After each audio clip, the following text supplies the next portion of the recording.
नमस्कार, Ram Ram, hello, hi and welcome to my channel. और आप सभी का मेरे चैनल पे बहुत बहुत स्वागत है। और आज जो मेरी गेस्ट हैं वो सनातनी युवा वाहिनी की उत्तर प्रदेश की प्रेसिडेंट हैं। आप इनको ये मत सोचिएगा कि ये बहुत छोटी सी बच्ची जैसी हैं। बच्ची हैं लेकिन शी इज वेरी फेयरलेस।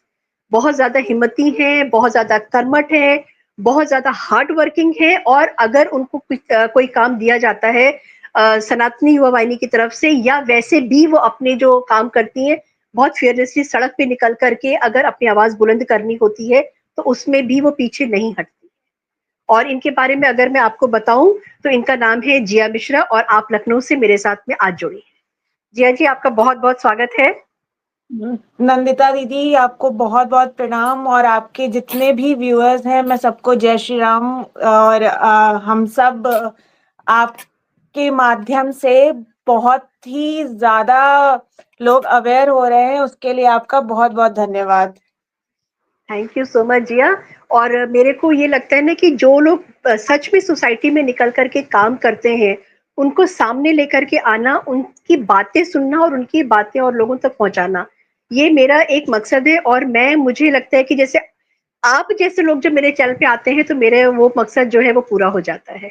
और मैं मेहनत करती हूँ इसीलिए क्योंकि मैं चाहती हूँ कि लाइक माइंडेड पीपल जो होते हैं और जो एक जैसा सोचते हैं, एक जैसा जिनका थॉट प्रोसेस होता है, वो एक साथ आकर के जुड़े। आगे बिल्कुल बढ़ने से बिल्कुल। पहले मेरे चैनल आगे बढ़ने से पहले मेरे चैनल को लाइक करिएगा, सब्सक्राइब करिएगा और शेयर करना मत भूलिएगा, क्योंकि आज हमारे साथ में एक टाइग्रेस है, एक शेरनी है हमारे सामने। और आज हम उनसे बात करने वाले हैं हमारे योगी बाबा के बारे में। योगी बाबा ने एक स्लोगन दिया है, बटेंगे तो कटेंगे। तो उसके ऊपर आज मैंने बात करने के लिए मैंने जिया मिश्रा को बुलाया था, क्योंकि जिया मिश्रा सनातनी है। जिया मिश्रा बहुत स्ट्रांगली अपनी आवाज को बुलंद करके बोलती हैं जहाँ पे हिंदुत्व की बात आती है, जहाँ पे हिंदू रिलीजन की बात आती है। और लोगों को एकजुट करने में जिया मिश्रा का बहुत बड़ा हाथ रहता है। जिया, मैं आपसे मैं तुम बोलूंगी क्योंकि मैं जानती हूँ, तो और तुम करके मैं बात बिल्कुल करूँ। दीदी। जिया, हाँ, जिया, सड़क पे बाहर निकल करके जब निकली हो तुम बाहर, और जब तुमने देखा है लोगों को बंटते हुए, तो उस समय किस तरीके से लोगों को एक करने की कोशिश किया तुमने?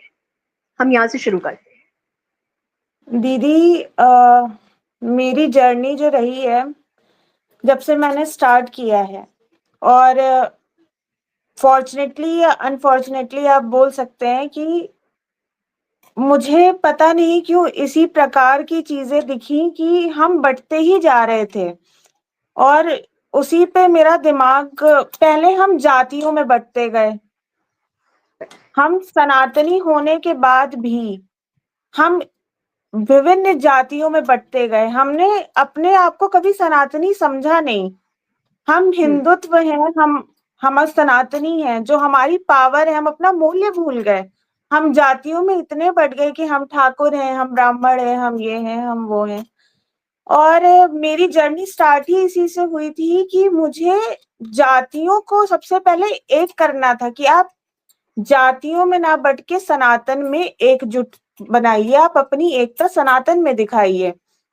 तो मैंने काम वहां से करना शुरू किया था। और ये जितनी ही भी प्रकार के संगठन बने थे, ठाकुरवादी, ब्राह्मणवादी और यादववादी और ये वो, और तो मैंने सबसे पहले मेरा उद्देश्य ये था कि इन सबको एक ग्राउंड पे लेके आऊं, सेम पेज पे लेके आऊं।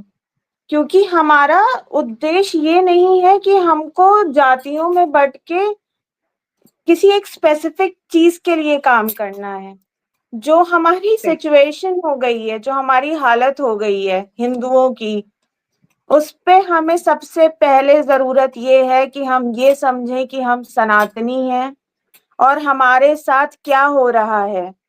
ये अवेयरनेस बहुत जरूरी है। और जैसा कि हमारे योगी बाबा ने बोला, बटेंगे तो कटेंगे, ये बात लोगों को इसलिए इतना प्रोत्साहित की, इसलिए लोगों के दिमाग में घुसी, क्योंकि वो ग्राउंड पे देख रहे हैं कि अगर हम बट रहे हैं तो हम कट रहे हैं। जिया, मैं बीच में आऊंगी।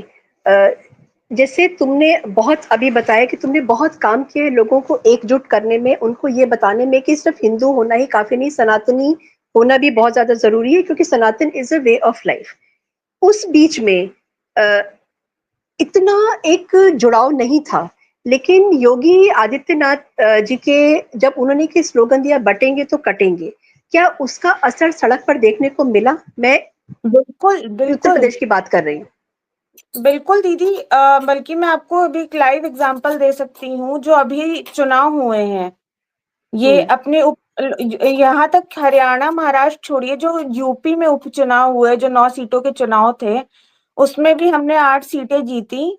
ये सिर्फ बाबा जी की एक लाइन का असर था, क्योंकि लोग उत्तर प्रदेश में डरे हुए हैं। अभी बहराइच का कांड हुआ, जहां पे लड़के को सिर्फ इसलिए मार दिया गया क्योंकि उसने पत्थरबाजी वालों लोगों से ये बोला कि भाई पत्थरबाजी मत करो, हमारी माता रानी पे उन्होंने हमला किया, और उस लड़के ने सिर्फ इतना बोला था कि पत्थरबाजी मत करो, हमारी आस्था है, हमारी श्रद्धा है उसमें, उस पे आप मत करिए, जिसपे उसको मार दिया गया बेरहमी से। तो राम अगर गोपाल मिश्रा। राम गोपाल मिश्रा जी की बात कर रही हूँ, और एक लड़का था वो, अगर उसका क्या मतलब, बस यही बात है कि वो बटा हुआ था क्योंकि वो अकेला था। अगर उसके साथ में हम 5-10 लोग होते तो क्या उनकी हिम्मत होती ये करने की? बिल्कुल, ये बहुत बड़ी बात बोली। तो बस सही बात है। यही बात है कि एक हिंदू अवेयर कर सकता है, एक हिंदू लड़ सकता है, पर जब तक हम साथ नहीं आएंगे, एकजुट नहीं होंगे, क्योंकि जो भी ये हमारे साथ जो अत्याचार हो रहे हैं, इनकी एकता इतनी है कि इन्होंने ठान लिया है कि ये हमें जीने नहीं देंगे, ये भारत को कभी हिंदू राष्ट्र नहीं बनने देंगे। इनके पास खुद की 57 कंट्रीज हैं, फिर भी इन्हें करेक्ट। एक भारत में जहां 90% हिंदू रहते हैं, वो भी इन्हें खत्म करने हैं, और इन्हें भारत भी इस्लाम बनाना है। जी हाँ, मैं थोड़ा सा उत्तर प्रदेश से निकल करके मैं हरियाणा का चुनाव और महाराष्ट्र के चुनाव तक मैं जाऊंगी। वहां पर भी योगी आदित्यनाथ जी का ये स्लोगन खुल के, मतलब उन्होंने जिसको कहते हैं ना कि बिल्कुल खुल करके पिच पर उन्होंने खेला है। तो उन्होंने ये बोला, तो क्या लगता है कि जो चुनाव हम हरियाणा का जीते हैं बम्पर, और जो चुनाव हम महाराष्ट्र का जीते हैं बम्पर, क्या उसमें इस स्लोगन का, ये जो उनका एक नारा था, क्या उसका असर भी पड़ा है? बहुत बड़ा हाथ है। और मैं तो मुंबई में पढ़ी हूँ, महाराष्ट्र में रही हम्म। हूँ काफी टाइम में, और वहां की स्थिति मैं आपको बताऊं नंदिता दीदी, कि हम उत्तर प्रदेश में तब भी सेफ हैं। महाराष्ट्र में लोगों ने खुले आम झंडे लगा रखे हैं, और कहीं ना कहीं बाबा जी का जाना, मतलब लोगों ने, महाराष्ट्र के हिंदुओं ने ये मांग की कि बाबा की रैली महाराष्ट्र में होनी चाहिए, और वो हुई, और जन जन जगहों पे उनके पोस्टर लगे, बटेंगे तो कटेंगे, और उसका ये असर है कि महाराष्ट्र में भारी मतों से भाजपा की जीत हुई, और हरियाणा में भी सेम रहा। जी हमारे पीएम मोदी जी ने भी एक नारा दिया था, साइमल्टेनियसली एक नारा उन्होंने दिया था कि एक है तो सेफ है। तो क्या, जी पर्सनली मैं पूछूंगी, पर्सनली क्या लगता है कि कौन सा ज्यादा भारी भरकम था, योगी आदित्यनाथ का या नरेंद्र मोदी जी का, और किसने ज्यादा अपना इम्पैक्ट दिखाया है? क्योंकि आप तो जी देखिए, फील्ड में बहुत ज्यादा काम करती हैं। जी देखिए, एक है तो सेफ है, ये नारा बहुत ही सॉफ्ट था, बहुत ही जैसे कि सबका साथ सबका विकास की हमने पहले भी बात की थी, कि ये बहुत ही सॉफ्ट नारा था, लेकिन ऐसा नहीं है कि इसमें वजन नहीं था, लेकिन जो जैसा कि जो वातावरण चल रहा है प्रेजेंट में, उसमें एक है और सेफ है इतना नहीं काम किया, क्योंकि लोग इतने डरे हुए, हिंदू सच में डरा हुआ है कि हमारे साथ कब क्या हो जाए हमें नहीं पता। आज मैं इतना सही खुल बात है। के बोलती हूँ, पर हम्म। कहीं ना कहीं मुझे भी डर लगता है, क्योंकि आ, सामने से ऐसी कई चीजें आती हैं कि फेनेटिक्स है सामने हमारे। जी। लेकिन मुझे चलिए ठीक है, कोई बात नहीं, कि अगर कुछ होता है तो मैं कम से कम गर्व के साथ जाऊंगी, मुझे ये डर नहीं है। लेकिन बात यह है कि हिंदुओं को ये समझना बहुत जरूरी है आने वाले समय के लिए, जो हमारी जनरेशन आने वाली है, क्या हम उन्हें मतलब, जो जैसा आपने बांग्लादेश का हाल आप देख रही हैं क्या हो रहा है, मतलब कितनी निंदेजनक बात है ये, कि हम कैसे ये सब बर्दाश्त कर पा रहे हैं, और क्या मतलब आने वाले समय में भारत में भी ये हम देख सकते हैं। अच्छा जी, जैसे बंगाल में तो हमेशा ये चीज हम सालों से हम एक तरीके से हम देखते ही चले आ रहे हैं, लेकिन हिंदू का खून नहीं खौला था। बांग्लादेश में लेकिन जो हो रहा है उसको देख करके डर भी लगता है और खून भी खौलता है, गुस्सा भी आता है। तो क्या ऐसा नहीं लगता कि उनकी हालत को देख करके बहुत टाइमली योगी आदित्यनाथ का ये स्लोगन आया है, जिसने बहुत ज्यादा असर किया है? जैसे कि बंगाल में तो आप देख रही हैं कि कब से ये सब चल रहा है, करेक्ट, लड़कियों को करेक्ट। मार देना, आग लगा देना, जो कार्यकर्ता है जो सही कार्य कर रहे हैं उनको मारना, उनके परिवार के साथ बदतमीजी, ये तो हम देखते आ रहे हैं। और पता नहीं क्यों तब भी हमारा खून नहीं खौलता है। लेकिन बांग्लादेश की जो हालत हुई, आई गेस कि ये लोगों की रूह कांपने वाली हालत हुई। और जब इस पे बाबा योगीनाथ जी ने ये बात बोली कि बटेंगे तो कटेंगे, तो लोगों के दिमाग में ये बात बैठी कि हाँ, बैठी। ये बात सत्य है, अगर हम बटेंगे तो हम सच में कटेंगे, और हम कट रहे हैं। और ये बात बिल्कुल। कहीं से भी गलत नहीं है कि हम कट रहे हैं। कभी हमारी एक्सेप्ट बेटियां करने में। कट रही हैं, हाँ, कभी हमारी बेटियां कट रही हैं लव जिहाद के नाम पे, कभी हमारे भाई काट दिए जाते हैं, अगर वो हम अपनी आराध्य के लिए या अपने जिनको हम वर्शिप करते हैं, अगर हम उनके लिए आवाज उठाते हैं तो उनको काट दिया जाता है। और ये मतलब बहुत आम बात हो गई है। पर हम लोग, पता नहीं अभी भी हिंदू किस चीज का इंतजार कर रहे हैं, किस चीज का डर है। जब आप आए दिन मार दिए जा रहे हो, जो मेरा माइंडसेट है, पर्सनल मैं आपको वे में बता रही हूँ, जो मेरा माइंडसेट है कि जब आए दिन कुछ ना कुछ, अच्छा आप कब तक चुप रह सकते हो, जब तक वो चीज आपके दरवाजे पे नहीं होगी तब तक, और कब तक करेक्ट, नहीं होगी। आ करेक्ट। गया ना चीज, कब कितनी क्लोज क्लोज, हमारी कितनी क्लोज है, मतलब अगर हम सोचे लखनऊ से बहराइच की, और लखनऊ के अंदर मरी माता मंदिर में ड्रिलर से माता की मूर्ति काट दी गई, पर हम चुप बैठे रहे। मतलब बस हम चुप इसलिए हैं कि हमारे घर तक बात ना आए। पर ये चीज बहुत दिन तक शांति में अगर हम जिए कि हम शांत रहते हैं और कोई बात नहीं, हम सेफ रहते हैं, हम सेफ नहीं हैं। चाहे आप अपने घर के अंदर बैठिए, घर के 4 कमरे में ताले लगा के बैठ जाइए, वो आपके घर को जला देंगे।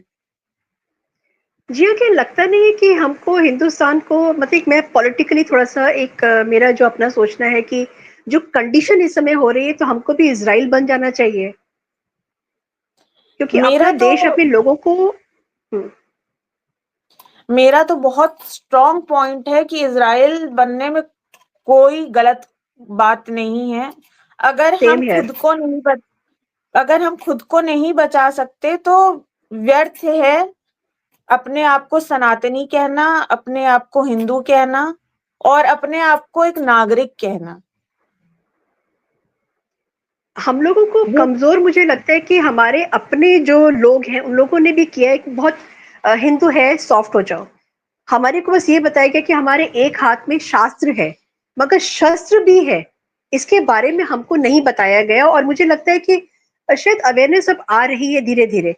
जी, जैसे तुम बहुत यंग जनरेशन के साथ में भी काम करती हो, तुम्हारे एज ग्रुप के भी अपने लोग हैं जो बहुत इस समय एक्टिव हो गए हैं। उनको जी जब देखती हो कि वो भी सनातनी होकर के टीका लगाने लगे हैं, कलावा पहनने लगे हैं, तो उनसे जब मिलती हूँ तो तुमको उनका फीडबैक क्या मिलता है? क्योंकि वो एक दीदी, वो जनरेशन है जो बहुत ही अच्छा प्रश्न आपने पूछा।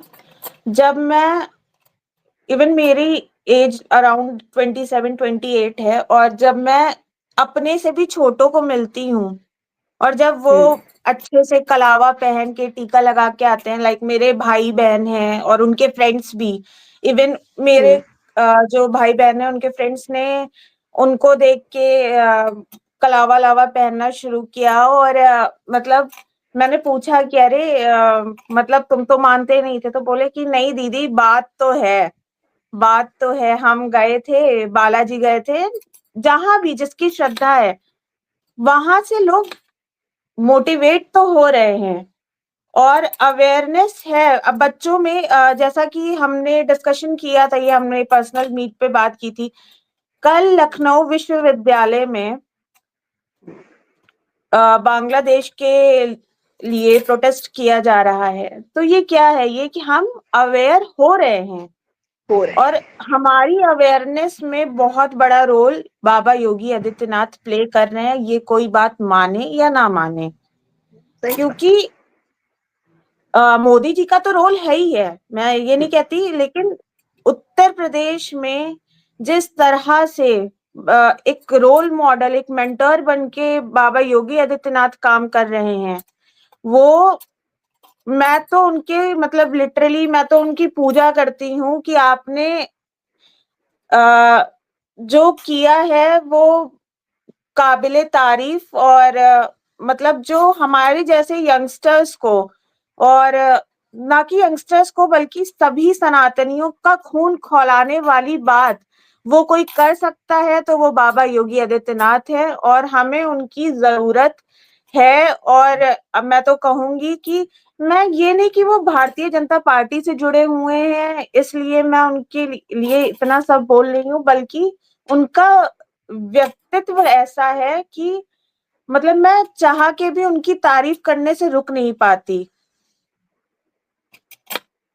पता है जिया, जैसे आज मैं और तुम इतने ओपन होकर के बात कर रहे हैं about our religion also and their religion also, और एक वो डर अब नहीं लगता है, क्योंकि हमको लगता है कि बाबा योगी आदित्यनाथ हमारे साथ में है और we are very safe in Uttar Pradesh. We are very safe, we are very safe. Very हम सेफ। उत्तर प्रदेश में मतलब, और हम तो लखनऊ में रहते हैं, तो मैं तो पता नहीं, मतलब मुझे तो एक अलग सी सेफ्टी फील होती है कि मेरे साथ तो कुछ नहीं होने वाला, बोल लो जिसको किसी के जो साथ बोलना कुछ है। नहीं, हाँ, किसी के साथ कुछ नहीं होने वाला, क्योंकि everything is under under control यहाँ पे। जी हाँ, कई बार ये बातें होती हैं, थोड़ा आउट ऑफ द कॉन्टेक्स्ट में जाके बात कर रही हूँ, कई बार ये बातें होती हैं कि इकोनॉमिकली हमको अगर किसी की हम कमर तोड़ देते हैं तो वो देश हो, जैसे हम पाकिस्तान की हम बात करते हैं, और अगर यही चीज हम बांग्लादेश के साथ भी करें, इकोनॉमिकली अगर हम कमर तोड़ देते हैं तो वो देश या वो रिलीजन अपने आप ही जो है वो ठंडा पड़ जाता है। मैं बिल्कुल। जो करती हूँ, जो मैंने शुरू किया है करने के लिए यहाँ पे, कि रोहिंग्याज एक बहुत बड़ा प्रॉब्लम है यहाँ। तो एग्जैक्टली। रोहिंग्याज, हाँ, रोहिंग्याज के बारे में कभी लोगों को अवेयर कराया है तुमने? दी, मैंने ट्राई किया था। मैं इसमें गई थी, हमारा बाल विकास में गई थी, क्योंकि जो इनके बच्चे होते हैं ये हम्म, छोटे छोटे अपने बच्चों का यूज करते हैं। मतलब आप तो देखती होंगी चिन्हट बाजार, और हाँ, आप किसी भी एक्सटेंशन पे चले जाइए, ये अपने बच्चों को हम्म, वहां पे भेज रहे हैं, चीजें करवा रहे हैं। And they are so much into कि हम कुछ मतलब इतनी ज्यादा इन्होंने अपनी पॉपुलेशन यहाँ पे बढ़ा ली है, जिस वजह से हम्म। मैं बाल विकास गई थी और मेरी बात भी हुई थी। और मतलब वो लोग भी कुछ इस पे एक्शन लेने वाले थे, बट कुछ पर्सनल रीजन के बारे में बाद में मैं अपडेट नहीं ले पाई। बट हाँ, मुझे इस पे भी वर्क करना है। करना जी, जैसे मैं पता है क्या करती हूँ कि मेरे यहाँ पे कचरे वाली आती थी, शी वॉज रोहिंग्या। तो जब तक मैं अवेयर नहीं थी, वो मेरे बहुत रेगुलर होती थी, मेरे यहाँ पे आती थी, कचरा लेके जाती थी, बट जैसे जैसे उनके बारे में पता लगा और जैसे योगी आदित्यनाथ ने एक जिसे कहते हैं एक आग चिंगारी एक लगाई, मैंने उसको निकाल दिया। ये मेरा वो फर्स्ट स्टेप था अपने देश की तरफ, अपने देश के लिए और उनको कमजोर करने के लिए, क्योंकि इकोनॉमिकली मेरे घर से जो 500 रुपए जाते थे वो उस पर मैंने एक बट्टा लगा दिया। बिल्कुल। सेकंड मैंने हाँ सेकंड में क्या करती हूँ कि मोदी जी ने एक बहुत अच्छा काम शुरू किया है यूपीआई का। अगर मुझे डाउट होता है कहीं पर भी तो मैं सबसे पहले अपना स्कैनर निकाल कर, अपना मोबाइल निकाल के, उनका मैं स्कैनर है पहले वो मैं स्कैन करती हूँ। दुकान पे नाम कुछ भी लिखा होगा, ठीक है, लेकिन स्कैनर पे जब वो आते हैं यूपीआई के तो उस पर क्लियर हो जाता है कि वो कौन होते। बुरा लगे लगने तो मुझे कोई फर्क नहीं पड़ता, मैं उस दुकान से चली जाती हूँ, चाहे मैं दूसरी जगह पे जाकर अपने हिंदू भाई से मैं अगर सामान लेती हूँ, चाहे मैं उसमें 10 रुपए ज्यादा देकर के सामान लेती हूँ। तो बिल्कुल, नहीं और लगता ये कि हम चीज लोग को सही छोटा है। छोटा जब हमारे साथ ये हो रहा था तो क्या उन्हें बुरा नहीं लग रहा था? पाकिस्तान जब पाकिस्तान बना तो हमारी आई गेस 24% के ऊपर, 20 या 24% के ऊपर हिंदूज थे वहां पे। अब 1% भी नहीं है। वो कैसे हुआ? बिल्कुल बिल्कुल सही बात है। उन्होंने भी सेम गेम खेला था हमारे साथ।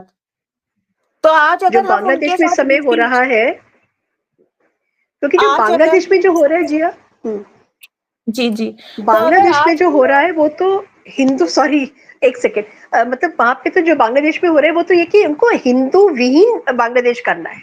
देयर हैज टू जी, be no Hindu in Bangladesh.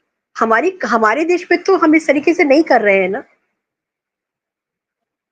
वही चीज है दी कि अगर हम उनपे गेम प्ले जो वो हमारे साथ कर रहे हैं, अगर हम वापस में उनके साथ वो गेम खेल दें, तो हमारे ही देश के लोगों को क्यों इतनी तकलीफ हो रही है?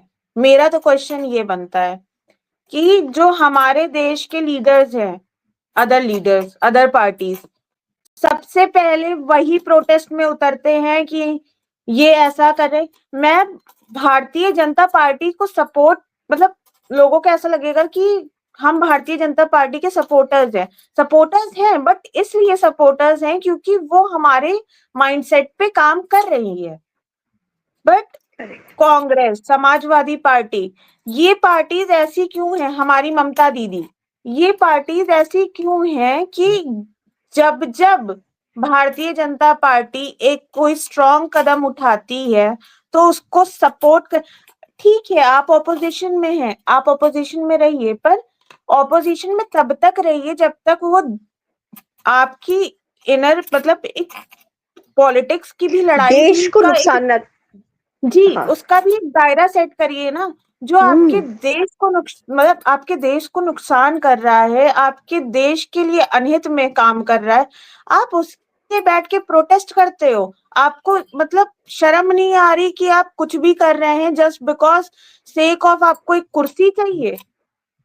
एब्सोल्युटली सही बात है जिया, क्योंकि एक जो ना सेक्युलरिज्म होने का एक जो तमगा ये लोग लेकर घूमते हैं ना, हम सेक्युलर, मतलब हम जैसे सीडीएस जनरल बिपिन रावत ने एक बात बोली थी कि हम हिंदुस्तान में हम ढाई फ्रंट पे लड़ रहे हैं।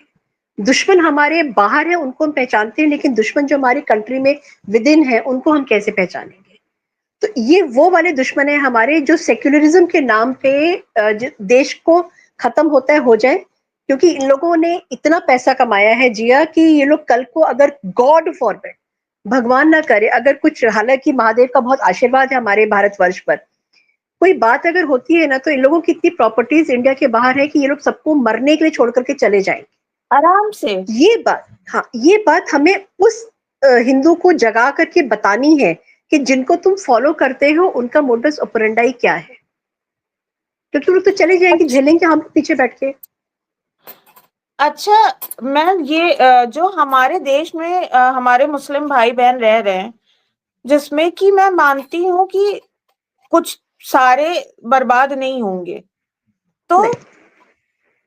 और हमारे देश में जो कि अब जो वो मुस्लिम वोट बैंक बनाना चाह रहे हैं अदर पार्टीज, तो मैं एक बात उस पर भी करूंगी, क्या उनको भी ये बात समझ में नहीं आती कि पहली बात तो आपके ऑलरेडी इतने देश हैं, आप अगर हमारा सम्मान करते हो, भारतवर्ष का सम्मान करते हो, हिंदुस्तान हिंदू के नाम पे ही है, ठीक है? तो आप उस चीज को पहली बात तो हटाना क्यों चाहते हो? आपके पास ऑलरेडी बहुत कंट्रीज है, बहुत ज्यादा कंट्रीज हैं। तो एक हिंदू राष्ट्र अगर हमारा है तो, और मतलब जो मैंने एजुकेटेड और अच्छे मुस्लिम देखे उन्हें इस बात से प्रॉब्लम नहीं है, लेकिन जो सरफिरे मुसलमान हैं, मतलब मैं तो सीधे ये बोलूंगी सरफिरे मुसलमान हैं, उनको इतना ब्रेन वॉश्ड, वो क्या किसी को ब्रेन वॉश करेंगे? मुझे तो पहले तो ये नहीं समझ में आता, वो खुद इतने ब्रेन वॉश्ड हैं कि उनको बचपन से सिर्फ यही समझाया है कि, बल्कि जो उनको ये चीज समझा रहे हैं, उनके बच्चे बाहर आराम से अब्रॉड में हैं, पढ़ाई कर रहे हैं, चिल कर रहे हैं अपनी जिंदगी, और यहाँ पे उनको ये बताया जा रहा है इनको पत्थर मारो, इनका गला काट दो, तुम्हें 72 हूरें मिलेंगी। क्यों वो अपने बच्चों को नहीं सिखाते वो ये बातें? अपने बच्चों को क्यों यहाँ से बाहर भेज दिया? अपने बच्चों को क्यों जो है सारी अच्छी फैसिलिटीज एजुकेशन दे रहे हैं? यहाँ के बच्चों को क्यों मदरसे की पढ़ाई करवा रहे हो आप? बहुत बड़ी बात है ये, बहुत बड़ी बात है कि आपके बच्चे कॉन्वेंट में पढ़ते हैं, आपके बच्चे फॉरेन कंट्रीज में जाते हैं, उनको 72 हुरों का लालच नहीं है, लेकिन जो मदरसे में जाते हैं उनको 72 हुरों का लालच दिया जाता है कि भाई तुम मरोगे तो तुमको 72। किसने देखा है? Who has seen? और इतना ही अगर सुख है तो आप खुद क्यों नहीं चले जाते हैं? आप दूसरों को, बच्चों को क्यों बर्बाद करते? लास्ट में एक चीज मैं बोलना चाहूंगी जिया कि ये जो पार्टीज हैं जो प्रो मुस्लिम बात करती हैं, जिनको मुस्लिम्स को सिर्फ एज अ वोट बैंक वो लोग अपना यूज करते हैं, उनको ये पूछना चाहिए उन नेताओं से जाकर के कि हमारे जो बच्चे हैं या हमारे लिए आपने क्या किया, हमारे अपग्रेड, हमको अपग्रेड करने के लिए आपने क्या काम किया? आज वो अभी एग्जैक्टली। भी पंचर बनाते हैं, आज अभी वो सड़क पे, जैसे मेरे कचरे वाली जो आती थी, वो भी मतलब इन्हीं का वोट बैंक थी। आपने उनको आगे बढ़ाने के लिए तो कुछ किया नहीं है, और ये बात भी इनको समझनी बहुत जरूरी है। मैं वही बात कहती हूँ कि ये खुद इतने ब्रेन वॉश्ड हैं कि एक तो इनको बस यही सिखाया जा रहा है बचपन से कि ब्रेन वॉश करो, लोगों को मारो, ये करो वो करो।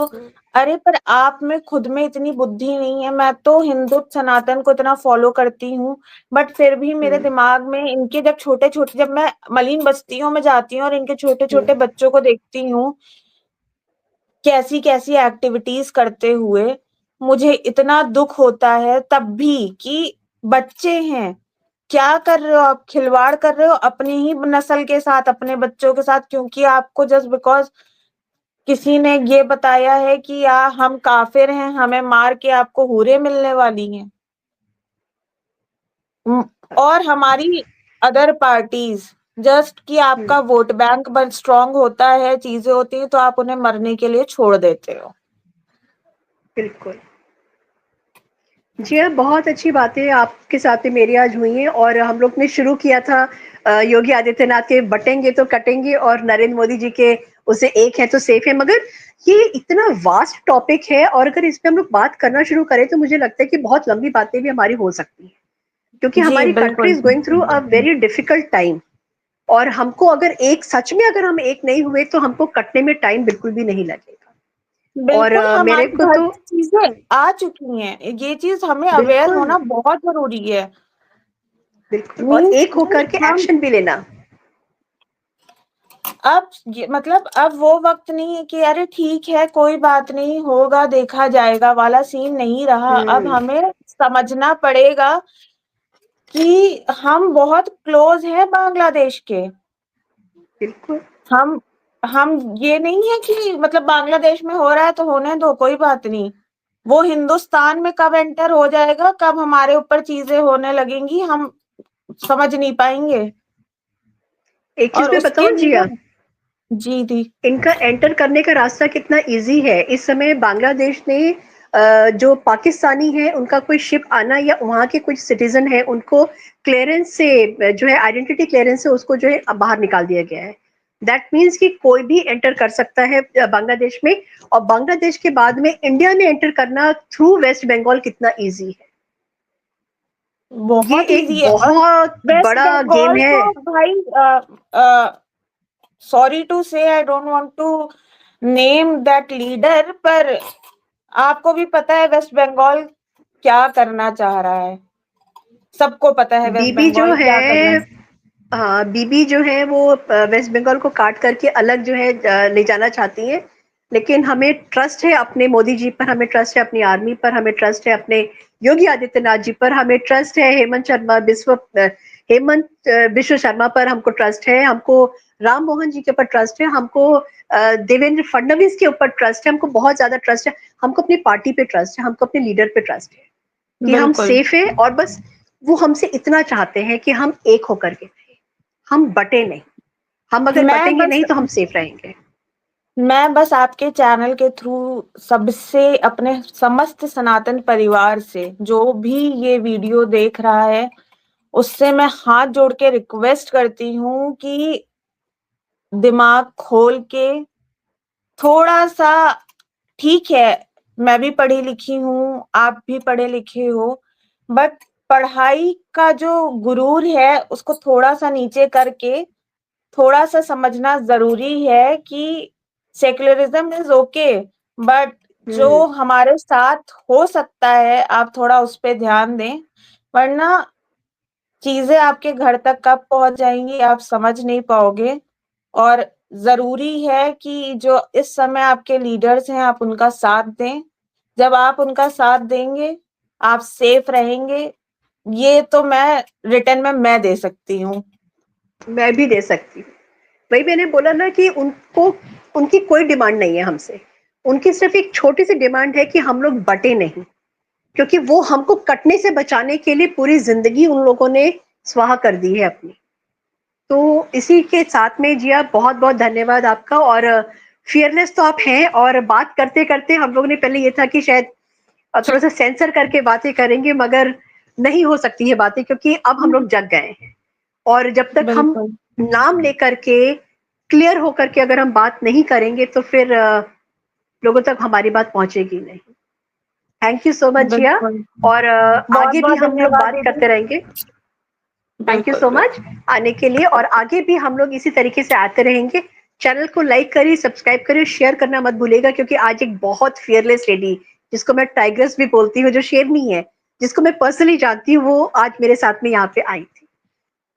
बहुत बहुत नमस्कार। धन्यवाद जय ममता दीदी। जय हिंद, जय भारत, भारत माता की जय। भारत माता की जय।